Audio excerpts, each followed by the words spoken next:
નમસ્તે વિદ્યાર્થી મિત્રો, જય શ્રી કૃષ્ણ. નીલકંઠ વિદ્યાલય યુટ્યુબ ચેનલમાં આપનું સ્વાગત છે.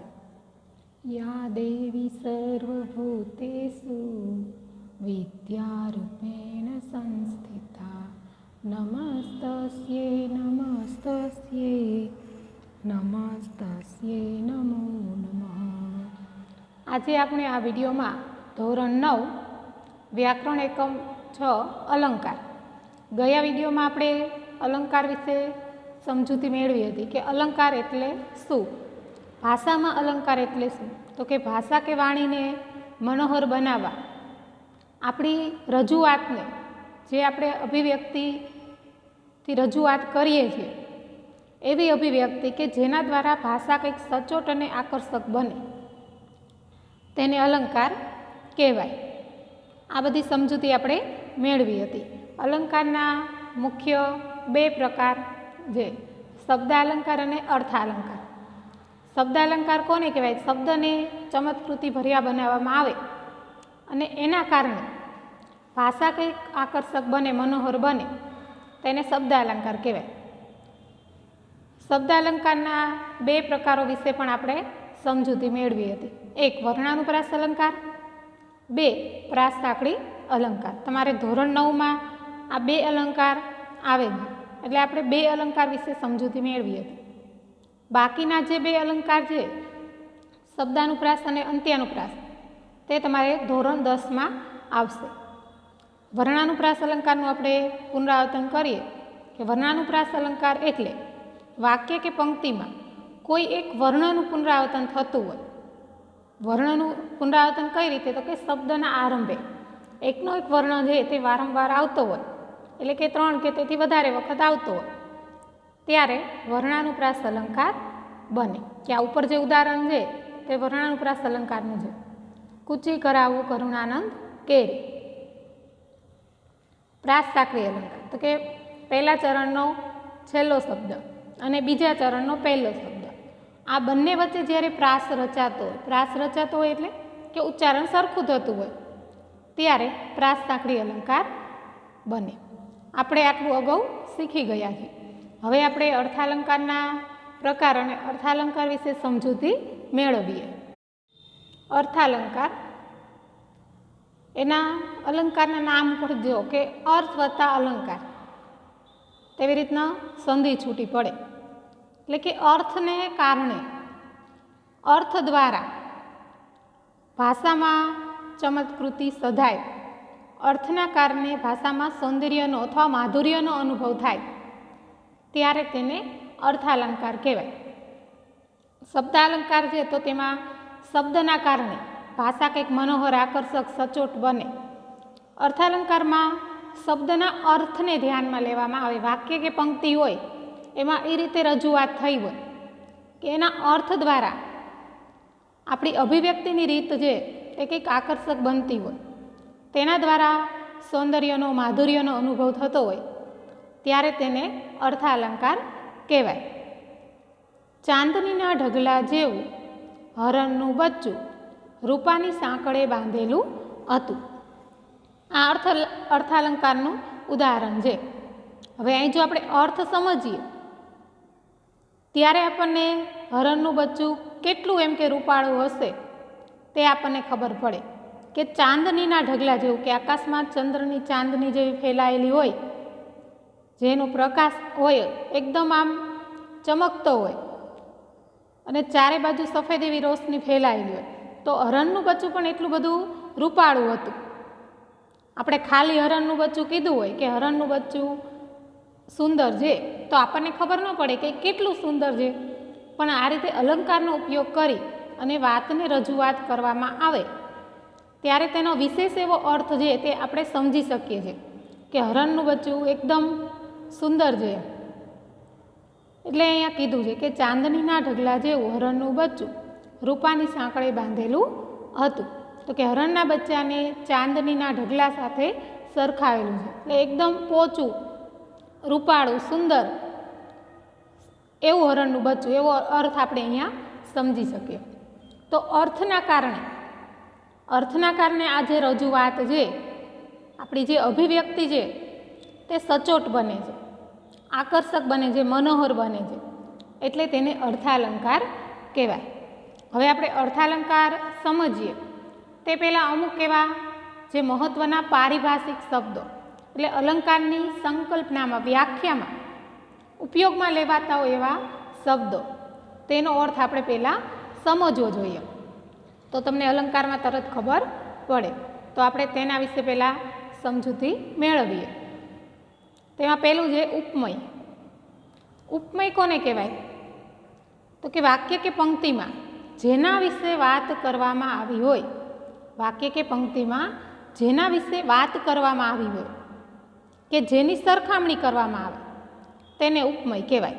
હવે કોઈ કવિ કે સર્જક છે તે પોતાના સાહિત્યમાં પોતે જે રજૂઆત કરે છે, અભિવ્યક્તિ કરે છે, તેમાં જેના વિશે તે વાત કરે છે, કોઈ બાબત હોય, કોઈ વ્યક્તિ હોય કે કોઈ વસ્તુ હોય, ગમે તેના વિશે, તો જેના વિશે તે રજૂઆત કરે છે, જેના વિશે વાત કરવા માગે છે, તેને ઉપમય કહેવાય. તેને ઉપમય કહેવામાં આવે કે જેના વિશે વાત રજૂ થઈ હોય તેને ઉપમય કહેવાય. પછી ઉપમાન. ઉપમાન કોને કહેવાય? કે જેના વિશે વાત કરવામાં આવી હોય પણ એ વસ્તુ કે વ્યક્તિને જેની સાથે સરખાવવામાં આવે, એટલે કે જેની સાથે જોડવામાં આવે. દરેક અલંકારમાં સરખામણી ન હોય, તો જેની સાથે જોડવામાં આવે તેને ઉપમાન કહેવાય. વાક્ય કે પંક્તિમાં જેના વિશે વાત કરવામાં આવી હોય તેને ઉપમય કહેવાય. આ ઉપમયને જેની સાથે જોડવામાં આવે તેને ઉપમાન કહેવાય. કોઈ સર્જક છે તે જેના વિશે વાત કરતા હોય તો એ પોતાની વાતને, પોતાની અભિવ્યક્તિને વધારે આકર્ષક બનાવવા માટે તેને ઉપમાન સાથે જોડે. ક્યારેક સરખામણી કરે, ક્યારેક સંભાવના વ્યક્ત કરે, ક્યારેક ઉપમયને ચડિયાતું બતાવવામાં આવે. આ બધાને ઉપમયને ઉપમાન સાથે જોડ્યું કહેવાય. તો ઉપમયને ઉપમાન સાથે જોડવામાં આવે છે, એટલે કે જેના વિશે વાત થઈ હોય એને ઉપમય કહેવાય, અને ઉપમય છે તેને જેની સાથે જોડવામાં આવે તેને ઉપમાન કહેવાય. હવે આ બાબત આપણે ઉદાહરણ દ્વારા પણ સમજીશું. હમણાં આપણે ઉદાહરણ જોયું કે ચાંદનીના ઢગલા જેવું હરણનું બચ્ચું રૂપાની સાંકળે બાંધેલું હતું. આમાં વાત કોની કરવામાં આવેલી છે? હરણના બચ્ચાની. તો એ હરણનું બચ્ચું શું થયું? આપણે જો અહીંયા ઉદાહરણ છે કે હરણનું બચ્ચું શું થયું? ઉપમય, કે હરણના બચ્ચા વિશે વાત કરેલી છે, તો હરણનું બચ્ચું છે તે ઉપમય છે. હવે તેને કોની સાથે જોડવામાં આવેલું છે? તો કે ચાંદનીના ઢગલા સાથે. તો તે શું થયું? ઉપમાન. આ પંક્તિ છે તેમાં હરણનું બચ્ચું ઉપમય છે કે તેના વિશે વાત કરેલી છે, તેને જેની સાથે જોડવામાં આવેલું છે એટલે કે ચાંદનીના ઢગલા સાથે, તો તે ઉપમાન છે. એટલે કોઈ પણ વિશે વાત થયેલી હોય તેને ઉપમય કહેવાય, અને આ ઉપમયને જેની સાથે જોડવામાં આવે તેને ઉપમાન કહેવાય. પછી વાત આવે છે સાધારણ ધર્મની, કે સાધારણ ધર્મ કોને કહેવાય? તો કે આ ઉપમય અને ઉપમાન, ઉપમય અને ઉપમાન વચ્ચે જે સમાન ગુણ રહેલો હોય, સમાન ગુણ હોય એટલે કે કોઈ ક્રિયા બાબતે હોય, સ્વભાવ, તેમની પ્રકૃતિ વગેરે બાબતે કે જેમનામાં સમાન ગુણધર્મ છે તેને સાધારણ ધર્મ કહેવાય. કે ઉપમય અને ઉપમાન વચ્ચે અમુક સમાન ગુણ રહેલો હોય એને સાધારણ ધર્મ કહેવાય. કે હરણનું બચ્ચું અને ચાંદનીના ઢગલા જેવું, એમ એટલે કે એટલું સુંદર, તો એ સુંદરતા બાબતે તેમનામાં સરખામણી છે, બે સરખા છે, એમનામાં સમાન ગુણ છે, તો એ સાધારણ ધર્મ કહેવાય. પછી છે ઉપમાવાચક પદ. ઉપમાવાચક પદ કોને કહેવાય? તો કે ઉપમય અને ઉપમાનને જ્યારે જોડવામાં આવે, તેની સાથે સરખામણી કરવામાં આવે ત્યારે વચ્ચે જે શબ્દો મૂકવામાં આવે તેને ઉપમાવાચક પદ કહેવાય. આ ઉપમાવાચક પદ છે તે ખાસ ઉપમા અલંકારમાં એક આવે કે ઉપમય અને ઉપમાનની સરખામણી કરતી વચ્ચે જ્યારે વચ્ચે અમુક એવા શબ્દો મૂકવામાં આવે છે, જેવું, જેવું, સમોવડું, તુલ્ય, માફક, આવા ઘણા બધા શબ્દો છે કે જે સરખામણી દર્શાવે છે, તો આ શબ્દોને ઉપમાવાચક પદ કહેવાય. બીજા એક ઉદાહરણ દ્વારા આપણે ઉપમય, ઉપમાન, સાધારણ ધર્મ કોને કહેવાય તે સમજીએ. દમયંતીનું મુખ ચંદ્ર જેવું સુંદર છે. તો આમાં દમયંતીનું મુખ છે તે ઉપમય છે. વાત થયેલી છે દમયંતીના મુખ વિશે, એટલે તે ઉપમય છે. આ દમયંતીનું મુખ ઉપમય છે તેને ચંદ્ર સાથે જોડવામાં આવેલું છે. ચંદ્ર સાથે તેની સરખામણી થઈ છે તો તેને ઉપમાન કહેવાય. દમયંતીનું મુખ અને ચંદ્ર આ બંને વચ્ચે સમાન ગુણ કયો રહે છે? તો સુંદરતા. આ તેમનો સમાન ગુણ છે તો તેને સાધારણ ધર્મ કહેવાય.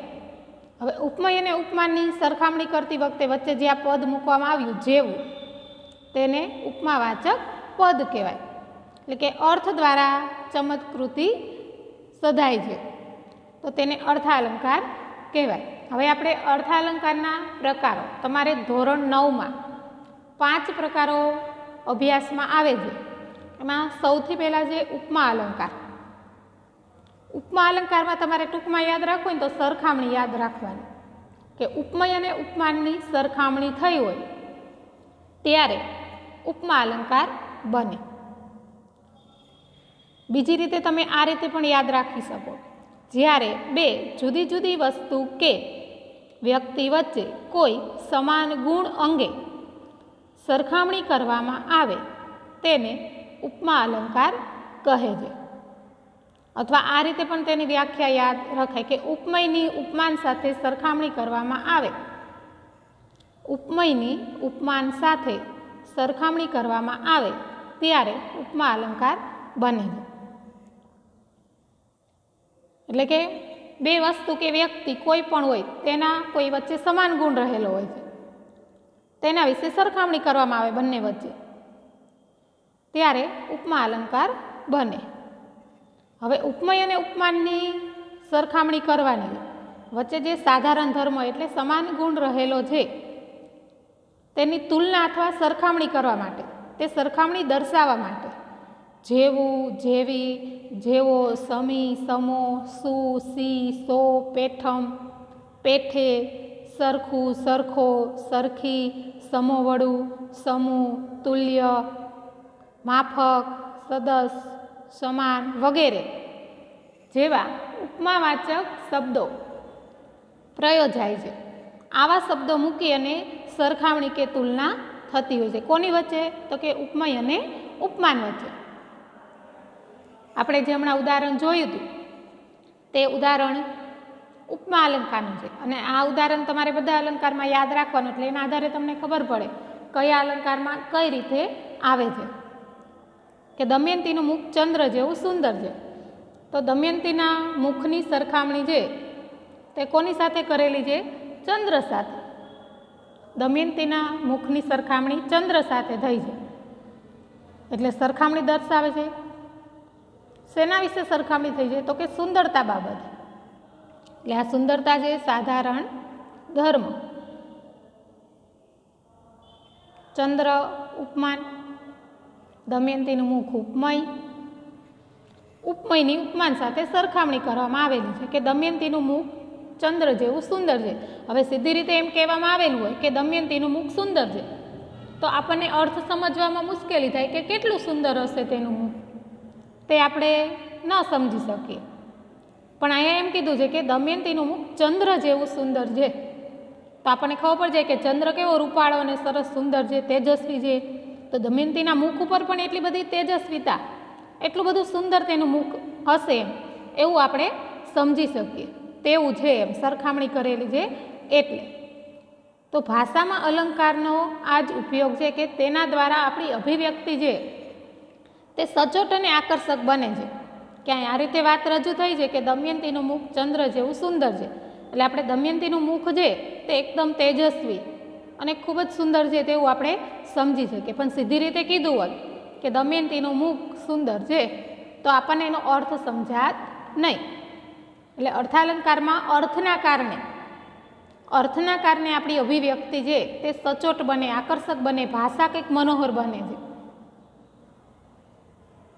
કે ઉપમા અલંકારમાં આપણે યાદ રાખવાનું કે સરખામણી થયેલી હોય. બીજું ઉદાહરણ સમજીએ. ભમરા સમો આ ભમતો પવન. તો પવનની સરખામણી છે તે ભમરા સાથે થઈ છે. પવન છે તે ઉપમય છે, ભમરો છે તે ઉપમાન છે, એના જેવો એમ. એટલે જો ક્યારેક આમાં તમને સાધારણ ધર્મ દેખાય નહીં, પણ બંને વચ્ચે જે સમાન ગુણ છે કે ભમરો જે રીતે ભમે છે, ફરતો હોય છે, એમ પવન પણ વાય છે. એટલે એવા પવનને ભમરા સાથે સરખાવેલો છે કે આત્મા ઘી જેવો મૂલ્યવાન છે. આત્મા અને ઘી, આત્મા શું છે? ઉપમય, ઘી ઉપમા. મૂલ્યવાન છે તે સાધારણ ધર્મ છે, સમાન ગુણ છે. તો કે આત્માની સરખામણી ઘી સાથે થયેલી છે. પછી જો ભણેલા લોકો ખાવા પીવામાં અભણની માફક વર્તે છે. તો અહીંયા ભણેલા લોકોની સરખામણી અભણ સાથે થઈ છે. કયા બાબતે? તો કે ખાવા પીવામાં જે રીતે તેઓ વર્તન કરતા હોય છે, કે ખાવા પીવામાં કાળજી નથી રાખતા, તે બાબતે. તો એ સમાન ગુણ એમનામાં રહેલો છે કે ખાવા પીવાની બાબતમાં કાળજી ન લેવી. એટલે ભણેલા લોકોની સરખામણી અભણ સાથે થઈ છે. અને માફક શબ્દ મૂકી, એ માફક છે તે ઉપમાવાચક પદ છે, તેના દ્વારા સરખામણી કે તુલના વ્યક્ત કરેલી છે. આ તો મેઘરાજાને પાણી પહોંચાડવા જેવી વાત છે. કોઈ વાત બાબતે સરખામણી થઈ છે કે એવી વાત છે કે જાણે મેઘરાજાને આપણે કંઈ પાણી ન પહોંચાડી શકીએ, તો એની સાથે સરખામણી રજૂઆત થયેલી છે. અમારા એ દાદા વિપુલ વડના ઝુંડ સરખા. તો દાદાની સરખામણી છે તે કોઈ વિપુલ એટલે મોટું એવું વડનું વૃક્ષ હોય, એના ઝુંડ હોય તેના જેવા છે એમ. એટલે તેની સાથે તેમની સરખામણી થયેલી છે. તો ઉપમા અલંકારમાં આપણે યાદ રાખવાનું કે ઉપમયની સરખામણી ઉપમાન સાથે થઈ હોય અથવા બે જુદી જુદી વસ્તુ કે વ્યક્તિની જ્યારે સરખામણી કરવામાં આવે ત્યારે તેને ઉપમા અલંકાર કહે છે. એટલે ઉપમા અલંકારમાં ખાલી તમારે સરખામણી યાદ રાખવાની કે જ્યારે બે બાબતો વચ્ચે સરખામણી થઈ હોય ત્યારે ઉપમા અલંકાર બને. અને વચ્ચે આવા ઘણા બધા શબ્દો છે સરખામણી દર્શાવતા મૂકવામાં આવતા હોય છે. પછી જે રૂપક અલંકાર, એના નામ ઉપરથી રૂપક એટલે રૂપ, એટલે કે ઉપમયને ઉપમાનું રૂપ આપી દેવામાં આવે. ઉપમયને ઉપમાનું રૂપ આપવામાં આવે એટલે કે ઉપમય અને ઉપમાન એક જ હોય, એક જ છે તેમ દર્શાવવામાં આવે. એટલે કે ઉપમય અને ઉપમાનની એકરૂપતા દર્શાવવામાં આવે. ઉપમય અને ઉપમાન એક જ છે એમ દર્શાવવામાં આવે ત્યારે રૂપક અલંકાર બને છે. કે ઉપમય અને ઉપમાનને એક જ માની લીધા છે, તેમના વચ્ચે કોઈ સાધારણ ધર્મ જેવું નથી. સાધારણ ધર્મ તેમનામાં દર્શાવવામાં નથી આવતો, કારણ કે બંનેને એક માની લીધા છે. બંનેને એક જ માની લીધા છે એટલે સાધારણ ધર્મ દર્શાવવાની જરૂર પડે નહીં. એટલે ઉપમય અને ઉપમાનને એક જ દર્શાવવામાં આવે, બંનેની એકરૂપતા રજૂ થાય ત્યારે રૂપક અલંકાર બને. ઉપમય અને ઉપમાન વચ્ચે સાધારણ ધર્મ જેવું કાંઈ હોતું નથી. એટલે તમે કોઈ વાક્ય કે પંક્તિ વાંચો તો એમાં સાધારણ ધર્મ ન હોય, સરખામણી ન થયેલી હોય, પણ બંનેને એક માની લીધા હોય ત્યારે રૂપક અલંકાર બને. ઉદાહરણ દ્વારા સમજીએ. દમયંતીનો મુખ ચંદ્ર શોભી રહ્યો છે. તો અહીં દમયંતીનું મુખ અને ચંદ્ર બંનેને એક જ માની લીધા છે. દમયંતીનો મુખ ચંદ્ર શોભી રહ્યો છે એટલે દમયંતીનું મુખ અને ચંદ્ર બંનેને એક માની લીધા છે. આપણે ઉપમા અલંકારમાં આનું ઉદાહરણ જોયું હતું કે દમયંતીનું મુખ ચંદ્ર જેવું સુંદર છે, તો દમયંતીના મુખને ચંદ્ર સાથે સરખાવ્યું હતું. પણ રૂપક અલંકારમાં બંનેને એક માની લીધા છે કે દમયંતીનો મુખ ચંદ્ર શોભી રહ્યો છે એટલે દમયંતીના મુખને ચંદ્ર કહ્યું છે. એટલે કે દમયંતીનું મુખ શું છે? ઉપમય, ચંદ્ર ઉપમાન, બંનેને એક માની લીધા છે એટલે રૂપક અલંકાર. એટલે કે દમયંતીના મુખને ચંદ્રનું રૂપ આપી દીધું છે એટલે રૂપક અલંકાર.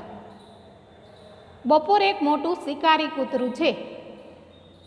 જો અહીંયા બપોરની સરખામણી શિકારી કૂતરા સાથે નથી કરવાની, પણ એક માની લીધું. એની જગ્યાએ આ રીતે વાક્ય હોત કે બપોર એક મોટું શિકારી કૂતરા જેવી ભયંકર છે, બપોર એક મોટી શિકારી કૂતરા જેવી ભયંકર છે, તો ઉપમા અલંકાર બને. પણ અહીંયા શું કીધું છે કે બપોર એક મોટું શિકારી કૂતરું છે, એટલે કે બપોર અને શિકારી કૂતરાને એક માની લીધા છે એટલે રૂપક અલંકાર. દુઃખના ઉગિયા છે ઝીણા ઝાડ જો. તો દુઃખ અને ઝીણા વૃક્ષ, ઝીણા ઝાડ તેને એક માની લીધા છે કે જેમ ઝીણા ઝીણા ઝાડવા ફૂટી નીકળે એમ જીવનમાં પણ દુઃખો જે તે આવ્યા કરે છે, આવું કહેવા માગે છે. પણ એ દુઃખ અને ઝીણા ઝાડ બંનેને એક માની લીધા છે. તો ત્યાં રૂપક અલંકાર છે. નહોતી ખબર કે માત્ર તું તો છે ગણિત જિંદગી. તો ગણિત અને જિંદગી બંનેને એક માની લીધા છે. કાંઈ એવું નથી કીધું કે આ જિંદગી છે તે ગણિત જેવી અઘરી છે, જીવવી અઘરી છે, એવું કહેવા માગતા હોય. પણ અહીંયા ગણિત અને જિંદગી બંનેને એક માની લીધા. વાત શેના વિશે થઈ છે? જિંદગી વિશે. તે ઉપમય છે. તેને કોના જેવી કહી દીધી છે? તો કે ગણિત જેવી. તો ગણિત ઉપમાન છે. તો જિંદગી અને ગણિત બંનેને એક માની લીધા છે. હવે બીજી બાબત તમારી ધ્યાનમાં રાખવાની, એવું જરૂરી નથી કે ઉપમય તમારે વાક્યની શરૂઆતમાં જ આવે. જે પ્રમાણે સર્જકની અભિવ્યક્તિની રીત તે પ્રમાણે તે વાતને રજૂઆત કરતા હોય. તો ઉપમય છે તે વાક્યમાં વચ્ચે કે છેડે ગમે ત્યાં આવતું હોય. ઉપમય વાક્યમાં પહેલાં જ આવે એવું જરૂરી નથી. એટલે આપણે એવું નહીં સમજવાનું કે પહેલાં જે શબ્દ હોય તે જ ઉપમય હોય. પંક્તિમાં વાક્ય હોય કે પંક્તિ હોય તેમાં ગમે ત્યાં ઉપમય કે ઉપમાન આવતું હોય. તો એ આપણે વાક્ય સમજીએ ત્યારે ખબર પડે કે આમાં ઉપમય કયું છે. કે આપણે આ વાક્ય સમજ્યા ત્યારે આપણને ખબર પડી કે જિંદગી છે તે ઉપમય છે, ગણિત છે તે ઉપમાન છે. કારણ કે જિંદગીને ગણિત કીધું છે, ગણિત જેવી કીધું હોત તો ઉપમા અલંકાર બને. પણ આ ગણિત અને જિંદગી જે બંનેને એક માની લીધા છે એટલે તે રૂપક અલંકાર છે. મારે મન લાઇબ્રેરી લોકશાહીનું મંદિર છે. લાઇબ્રેરીની વાત થઈ છે તે ઉપમય છે. લોકશાહીનું મંદિર તેને કહી દીધું છે તે ઉપમાન છે. હવે લોકશાહી હોય મંદિર ત્યાં બધા જઈ શકે, સમાન હક હોય બધાને. એમાં લાઇબ્રેરી પણ છે ત્યાં સમાન રીતે બધા વાંચવા માટે જઈ શકે. એટલે લાઇબ્રેરી અને લોકશાહી બંનેની એકરૂપતા રજૂઆત થયેલી છે. એટલે રૂપક અલંકારમાં તમારે યાદ રાખવાનું કે ઉપમય અને ઉપમાનની એકરૂપતા દર્શાવવામાં આવે, બંનેની એક જ ગણવામાં આવે. એટલે કે ઉપમય અને ઉપમાન વચ્ચે સાધારણ ધર્મ હોય નહીં, ત્યારે રૂપક અલંકાર બને છે. પછી છે ઉત્પ્રેક્ષા અલંકાર. ઉત્પ્રેક્ષા અલંકારમાં ઉપમય જાણે ઉપમાન હોય તેવી સંભાવના, તર્ક કે કલ્પના કરવામાં આવે ત્યારે ઉત્પ્રેક્ષા અલંકાર બને. કે ઉપમય ઉપમાન હોય એવી સંભાવના, કલ્પના કરવામાં આવેલી કે કોઈ સર્જક જેના વિશે વાત કરતા હોય તે ઉપમય, તે જાણે ઉપમાન છે તેવી સંભાવના કે તર્ક કરવામાં આવે ત્યારે ઉત્પ્રેક્ષા અલંકાર બને. આ સંભાવના દર્શાવવા માટે જાણે, રખે, શકે, શું વગેરે જેવા સંભાવના સૂચક શબ્દો ઉત્પ્રેક્ષા અલંકારમાં આવે છે. મોટે ભાગે જાણે શબ્દ આવે, પણ ક્યારેક આ શબ્દો પણ આવી શકે કે દમયંતીનું મુખ જાણે પૂનમનો ચંદ્ર. તો દમયંતીના મુખ જે તેની સંભાવના કરવામાં આવી છે કે એનું મુખ છે તે જાણે પૂનમના ચંદ્ર છે. તો અહીંયા સંભાવના રજૂ થઈ છે. સરખામણી જો જેવું કીધું હોત તો સરખામણી. દમયંતીનું મુખ પૂનમનો ચંદ્ર છે આવું કીધું હોત તો રૂપક અલંકાર બને. પણ દમયંતીનું મુખ જાણે પૂનમનો ચંદ્ર એટલે એવી સંભાવના રજૂ થઈ છે, કલ્પના કરવામાં આવેલી છે કે દમયંતીનું મુખ પૂનમના ચંદ્ર જેવું હશે એવી સંભાવના રજૂ થઈ છે. તે જાણે શબ્દ દ્વારા રજૂઆત તેની થયેલી છે કે દમયંતીનું મુખ જાણે પૂનમનો ચંદ્ર. હૈયું જાણે હિમાલય. હિમાલય જેમ વિશાળ છે એમ કોઈનું હૈયું વિશાળ હોય ત્યારે એવી સંભાવના કે કલ્પના કરવામાં આવે કે હૈયું જાણે હિમાલય. તો હૈયું હિમાલય જેવું હશે એવી સંભાવના રજૂ થઈ છે કે કલ્પના કે એવો તર્ક કરવામાં આવેલો છે એટલે ઉત્પ્રેક્ષા અલંકાર બને. તું તો જાણે કે સુંદરીમાંથી શક્તિ બની ગઈ છે. કોઈ યુવતી વિશેની વાત છે, ધોરણ 10ના પાઠ્યપુસ્તકનું વાક્ય છે કે તું તો જાણે કે સુંદરીમાંથી, પહેલાં તો સુંદર હતી એમાંથી જાણે શક્તિ બની ગઈ છે, એમ શક્તિરૂપ બની ગઈ છે. તો અહીંયા જાણે શબ્દ દ્વારા સંભાવના વ્યક્ત થાય છે. એટલે ઉત્પ્રેક્ષા અલંકાર છે તેમાં ઉપમય ઉપમાન હોય તેવી સંભાવના, કલ્પના કે તર્ક કરવામાં આવે ત્યારે ઉત્પ્રેક્ષા અલંકાર બને. એટલે ઉપમા અલંકારમાં યાદ રાખવાનું સરખામણી, રૂપક અલંકારમાં ઉપમય અને ઉપમાનની એકરૂપતા, ઉત્પ્રેક્ષા અલંકારમાં ઉપમય ઉપમાન હોય તેવી સંભાવના, તર્ક કે કલ્પના. આટલું તમારે યાદ રાખવાનું. ઉત્પ્રેક્ષા અલંકારના બીજા ઉદાહરણ જુઓ. ઝાંખા ભૂરાગીરી ઉપરના એકથી એક શૃંગ, વર્ષાકાલે જલ્દી જલના હોય જાણે તરંગ. તરંગ એટલે મોજા, શૃંગ એટલે ઉપર પર્વતનું શિખર હોય તે. તો અહીંયા ઝાંખા ભૂરા ગીરી ઉપરના એકથી એક શૃંગ, શૃંગ જે શિખર છે તે વર્ષાકાલે એટલે વર્ષા ઋતુના સમયમાં એવા લાગે કે પાણીથી ભરેલા, જલ્દી જલ એટલે પાણીથી ભરેલા હોય એવા તરંગો, તેના જેવા તે પર્વતના શિખરો વર્ષા ઋતુમાં લાગે. એ અંધારી રાતે ડોસાનું રોવું એવું લાગતું કે જાણે સામા કાંઠાનો પેલો વગડો જ વલપતો ન હોય.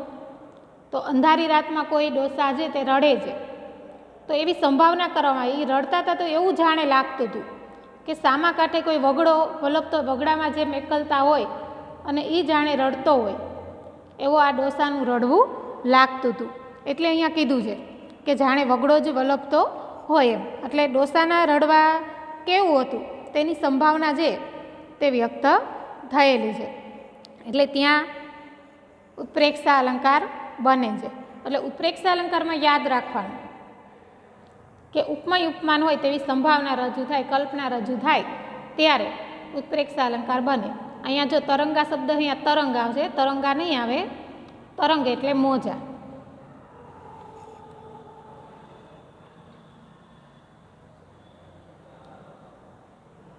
ચોથો અલંકાર છે વ્યતિરેક અલંકાર.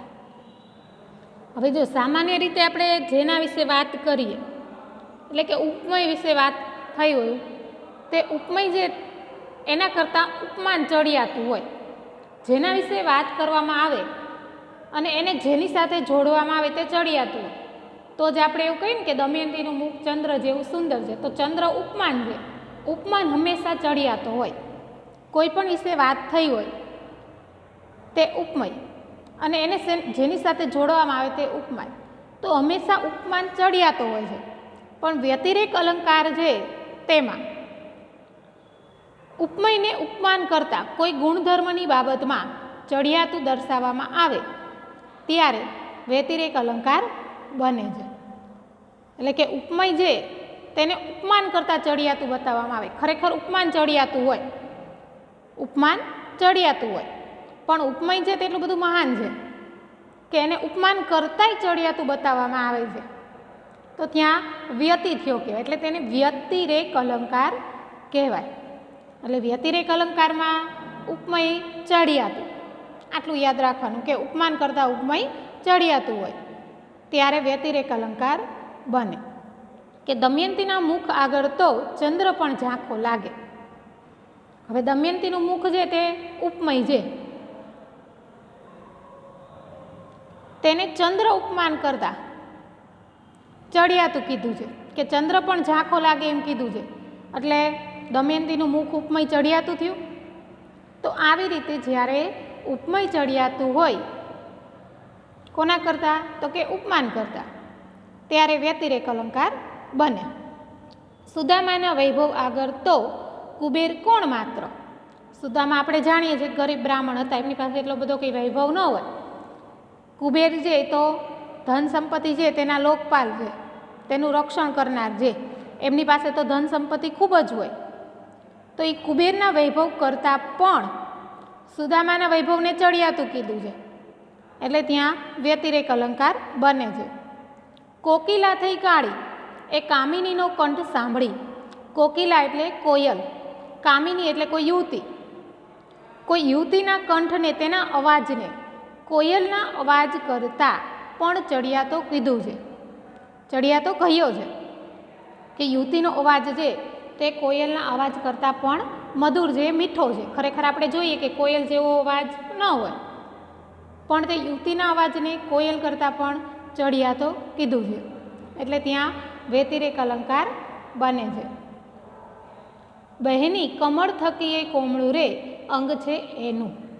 એનું એટલે કોઈ યુવતીનું, અહીંયા ઉપમય છે તે કમળ એકદમ કોમળ હોય પણ કોઈ યુવતીના અંગને એનાથી પણ કોમળ કહ્યું છે, એટલે ત્યાં વ્યતિરેક અલંકાર છે. વર્ષે ઘડીક વ્યોમ વાદળી રે, માળીનો મેઘ બારે માસ રે. માળીના એટલે માતાના પ્રેમને વરસાદ કરતાં પણ ચડિયાતો કહ્યો છે. ખરેખર વરસાદ પણ એટલો જ મહત્વનો છે. અહીંયા કીધું છે કે વાદળમાં વ્યોમ એટલે આકાશ, આકાશમાંથી વાદળી છે તે ક્યારે કેમ કે વરસે, ઘડીક વરસે, કાયમ એમ કે હોય નહીં, પણ માતાનો પ્રેમ છે તે બારે માસ વરસે છે. તો વાદળી પણ ભલે થોડીક વાર વરસે તે પણ એ કંઈ ઉતરતી તો છે જ નહીં, એનું પણ એટલું જ મહત્ત્વ છે. પણ એ માતાના પ્રેમ કરતાં તેને ઉતરતું કીધું છે. માતાના પ્રેમને ચડિયાતો કહ્યો છે ઉપમયને, એટલે ત્યાં વ્યતિરેક અલંકાર બને છે. એટલે વ્યતિરેક અલંકાર છે તેમાં વ્યતિરેક અલંકારમાં ઉપમયને ચડિયાતું દર્શાવવામાં આવે છે. આટલું આપણે યાદ રાખવાનું. પાંચમો અલંકાર છે અતિશયોક્તિ અલંકાર. અતિશયોક્તિ શબ્દોનો અર્થ જોઈએ તો વધારે પડતું કંઈક રજૂઆત થઈ હોય ત્યારે અતિશયોક્તિ કહેવાય, કે કોઈ કંઈક વાત કરતું હોય ત્યારે આપણને માન્યમાં ન આવે એ રીતે કે એને આપણે અતિશયોક્તિ કહી કે આ તો અતિશયોક્તિ ભરેલી વાત કરે છે. તો અતિશયોક્તિ અલંકાર ક્યારે બને કે આ અલંકારમાં જે તે ઉપમય જેના વિશે વાત થયેલી હોય તેનો ઉલ્લેખ કરવામાં આવતો નથી, એટલે કે ઉપમયનો ઉલ્લેખ જ ન હોય, ઉપમાન દ્વારા જ વાત કરવામાં આવેલી હોય. એટલે એનો અર્થ એવો થાય કે જ્યારે ઉપમાન દ્વારા ઉપમયનું નિગ્રહણ કરવામાં આવે, નિગ્રહણ કરવું એટલે તેને ગળી જવું, તેને ગળી જવું, એટલે કે ઉપમાન દ્વારા ઉપમયનું નિગ્રહણ કરવામાં આવે, ઉપમયનો લોપ થયેલો હોય ત્યારે અતિશયોક્તિ અલંકાર બને છે. એટલે ઉપમય છે તે તમને વાક્ય કે પંક્તિમાં જોવા ન મળે, જેની વાત થઈ હોય તે વાક્યમાં હોય નહીં. એટલે અતિશયોક્તિ અલંકારમાં માત્ર ઉપમાનનો જ ઉલ્લેખ હોય છે. ઉપમા એટલું બધું મહાન છે કે કોઈ સર્જક એને પોતાની અભિવ્યક્તિ કરે છે ત્યારે ઉપમયને ઉલ્લેખ પણ નથી કરતા, ઉપમયનો ઉલ્લેખ પણ કરતા નથી, ઉપમાન દ્વારા જ ઉપમયની વાત કરે છે ત્યારે અતિશયોક્તિ અલંકાર બને છે. ઉદાહરણ દ્વારા સમજીએ. મહારાજ ચંદ્રને નિરખતા પોતાના ચંદ્રની પ્રતીક્ષા કરી રહ્યા હતા. આમાં ઉપમયનો લોપ થયેલો છે. ચંદ્ર ઉપમાન છે. ચંદ્રની નિરખતા પોતાના ચંદ્રની એટલે મહારાજની પત્ની એવું જે ઉપમય છે તેનો ઉલ્લેખ છે તે પંક્તિમાં થયેલો નથી, તો ઉપમયનો લોપ થયેલો છે. ઉપમાન ચંદ્ર ઉપમાન દ્વારા જ અહીંયા રજૂઆત થયેલી છે. એટલે ઉપમાન દ્વારા જ જ્યારે અભિવ્યક્તિ થતી હોય, ઉપમયનો લોપ થયેલો હોય ત્યારે અતિશયોક્તિ અલંકાર બને. આ કમૂરતા ઉતરશે ને આણું વળવા આવશે એટલે મારી કોયલ ઉડી જશે. આમાં કોયલ ઉપમાન છે, કોયલ ઉપમાન છે. વાત કરેલી છે દીકરી વિશે કે આણું વળવા દીકરી આવશે એટલે તે આણું લઈને જતી રહેશે, પણ દીકરી ઉપમયનો લોપ થયેલો છે. ઉપમાન દ્વારા જેમ કે આ દીકરી ઉપમયની વાત કરવામાં આવેલી છે એટલે ત્યાં અતિશયોક્તિ અલંકાર બને. સીમમાં આગ ઝરતી હતી, વૈશાખ મહિનો હતો. હવે આગ છે તે ઉપમાન છે, ગરમીની વાત કરેલી છે, ગરમી ઉપમય છે, પણ અહીં છે તે ગરમી એવો ઉપમયનો ક્યાંય ઉલ્લેખ નથી થયો, પણ સીમમાં આગ ઝરતી હતી, વૈશાખ મહિનો હતો. તો ગરમી ઉપમયનો લોપ થયેલો છે, ફક્ત આગ દ્વારા, આગ ઉપમાન દ્વારા જ ગરમીની વાત કરવામાં આવેલી છે. મારો હંસલો નાનો નહીં, દેવળ જૂનું રે થયું. જાણીતું ભજન છે કે હંસલો ઉપમાન છે, પણ તેના દ્વારા વાત કોની થઈ છે? આત્માની, આત્માની. અહીંયા પણ જો દેવળ શબ્દ છે, દેવળ શબ્દ છે તે ઉપમાન છે, પણ વાત અહીંયા શું કરવા માંગે છે? શરીરની, કે આત્મા હજુ તો નાનો છે અને શરીર આ જૂનું થયું એવું કહેવા માંગે છે. તો અહીંયા આત્મા અને શરીરની વાત કરે છે, પણ તે બંને ઉપમયનો લોપ થયેલો છે. ફક્ત હંસલો અને દેવળ આ બંને ઉપમાન દ્વારા વાત કરવામાં આવેલી છે. આ સિવાય બીજું પણ તમે એક ભજન સાંભળ્યું હશે, પંખીડાને આ પાંજરું જૂનું જૂનું લાગે, તો એમાં પણ અતિશયોક્તિ અલંકાર રહેલો છે. તો આ રીતે અતિશયોક્તિ અલંકાર છે તેમાં ઉપમાન દ્વારા જ ઉપમેયની વાત કરવામાં આવતી હોય છે. ફક્ત ઉપમાનનો જ ઉલ્લેખ હોય છે, ઉપમેયનો ઉલ્લેખ હોતો નથી, ત્યારે અતિશયોક્તિ અલંકાર બને. ફરજિયાત આપણે આ બધા જે અલંકાર સમજ્યા તે અલંકાર તમારે અત્યારે તો પૂછાશે, પણ 10મા ધોરણમાં પણ આ અલંકાર તમારે ધ્યાનમાં રાખવાના આવશે. ત્યારે તમારે પાઠ્યપુસ્તકમાં પહેલેથી નહીં હોય, કારણ કે તમે 9મા ધોરણમાં આ બધા અલંકાર ભણી ગયા. તો અત્યારથી આપણે આ અલંકાર સમજવાનો પ્રયત્ન તમારે કરવાનો છે.